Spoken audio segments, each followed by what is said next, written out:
এইবার আমরা image field নিয়ে কাজ করব। তো ইমেজ নিয়ে কাজ করতে গেলে সবার আগে আমাদের ফর্মে যেটা করতে হবে সেটা হচ্ছে এখানে যে এনকোডিং টাইপ ইএনসি টাইপ, এটা মাল্টিপার্ট ফর্ম ডাটা এটা দিতে হবে, নাহলে তো আমরা ফাইল অ্যাকসেপ্ট করতে পারবো না, তাই না? সো ব্যাস এটা একটা হয়ে গেল। এবার আমরা ইমেজটাকে নেই এখানে, যে এখানে আচ্ছা এখানে একটা মজার জিনিস দেখিয়ে দিই, যে আমাদের ধরেন এই যে পোস্ট নেম না, এটাকে আমি সরাসরি এভাবেও অ্যাক্সেস করতে পারবো, হ্যাঁ, ইমেল, তাহলে আর কি সময় আরও বাঁচবে আপনাদের। সো এখানে আপনি নিক নেম দিয়ে দিলেন, ওকে। সো ইমেজটা আপনি অটোমেটিক্যালি এখানে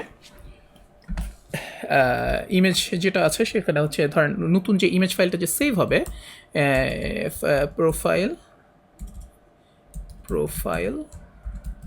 ফাইল ইকুয়াল টু এটা হবে হচ্ছে রিকোয়েস্ট, এরপর হচ্ছে ইমেজ, এরপর হচ্ছে গেট, না শুধু এক্সটেনশন মানে হচ্ছে ইমেজ ফাইলের এক্সটেনশনটা আমি পাবো এখান থেকে। আর যেটা আমরা একটা ফাইল এখানে দিই, ফাইলের নাম ধরেন আমরা দিলাম যে ইউজারের, যেটা একদম মানে কমন যে ইউজারের নেমটা বা ইউজারের আইডিটা, হ্যাঁ। সো ধরেন ইউজার, এরপরে ডট ইউজার আইডি, এরপরে ডট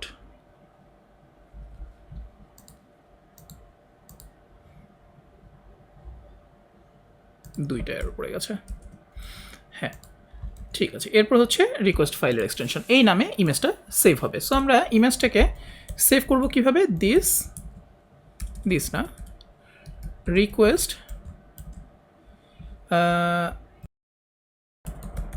ইমেজ, এরপর হচ্ছে মুভ, এখানে হচ্ছে আমরা ফাইলের নামটা দিয়ে মানে ডিরেক্টরিটা দিয়ে দিই যে পাবলিক পাথ, এখানে হচ্ছে ইমেজেসটা তাহলে কোথায় আসছে, যে এখানে দেখেন যে আমাদের পাবলিক ফোল্ডারটা আছে না লারাভেল, এই যে পাবলিক ফোল্ডার, এই যে পাবলিক ফোল্ডার, এর ভিতরে আমি ইমেজেস নামে একটা ডিরেক্টরি তৈরি করে রেখেছি আর কি। সো পাবলিক পাথ দিয়ে বেসিক্যালি এই পাবলিক ফোল্ডারটাকে ডিনোট করা হয়। তো এবার আমরা এখানে দিলাম যে ইমেজেস, আর তারপর হচ্ছে ফাইলের নাম ফাইল, হ্যাঁ। তো এখন যদি আমি দিই, এটাও তো আমার কোথাও না কোথাও একটা সেভ করা দরকার হয়, রাইট? আমাদের কিন্তু ডেটাবেজে এখন যদি আপনি দেখেন এখানে কিন্তু প্রোফাইল ফিল্ড বলে প্রোফাইল ইমেজ বলে কোনো ফিল্ড নাই, প্রোফাইল ইমেজ। সো আমাদেরকে আগে একটা মাইগ্রেশন তৈরি করে নিতে হবে। আমরা ঠিক আগের বারের মতো করে মাইগ্রেশন তৈরি করে নিই, যে অ্যাড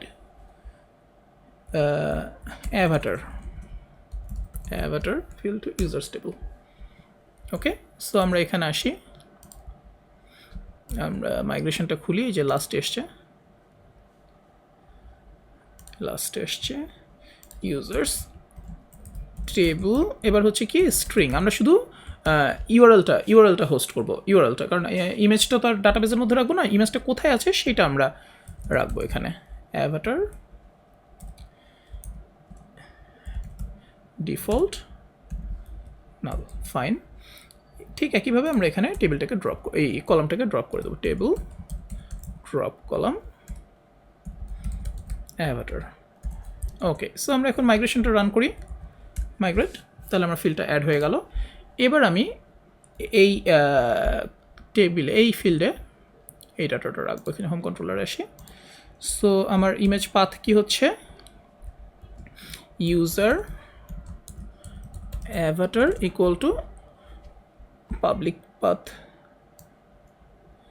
ইমেজেস, এখানে ডট কী হবে বলেন তো, স্ল্যাশ, এখানে ওই যে আমাদের প্রোফাইল ফাইলটা,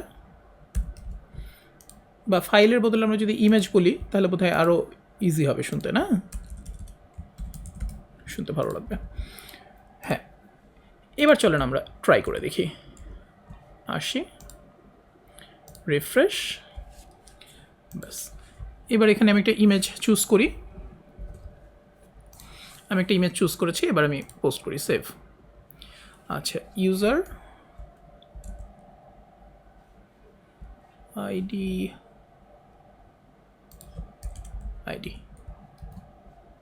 কন্টিনিউ, ব্যাস। এবার ইমেজটা সেভ হয়ে গেছে। এখন চলেন আমরা আসলে দেখি যে আসলেই আমার ইমেজটা সেভ হয়েছে কিনা।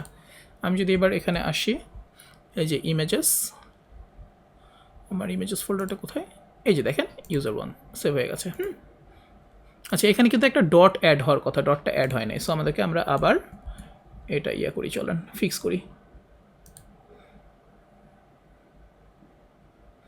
প্রোফাইল নেম ইউজার, তারপর হচ্ছে এখানে একটা ডট হবে,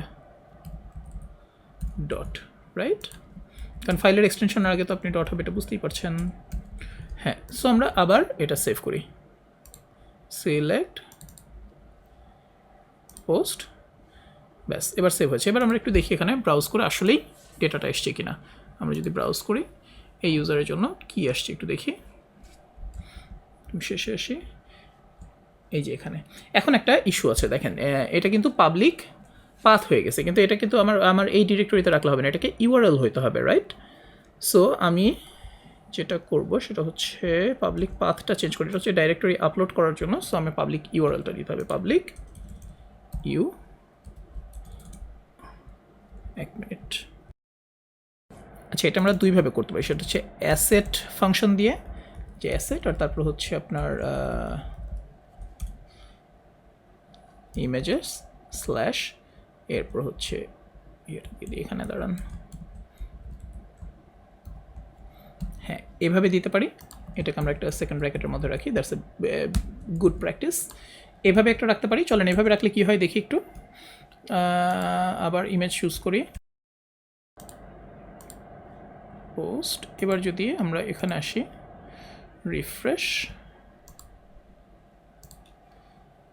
এই যে এবার দেখেন ইমেজেস সব কিছু এবার কিন্তু ঠিক আছে, যে ইমেজেস ফোল্ডারের মধ্যে চলে এসছে।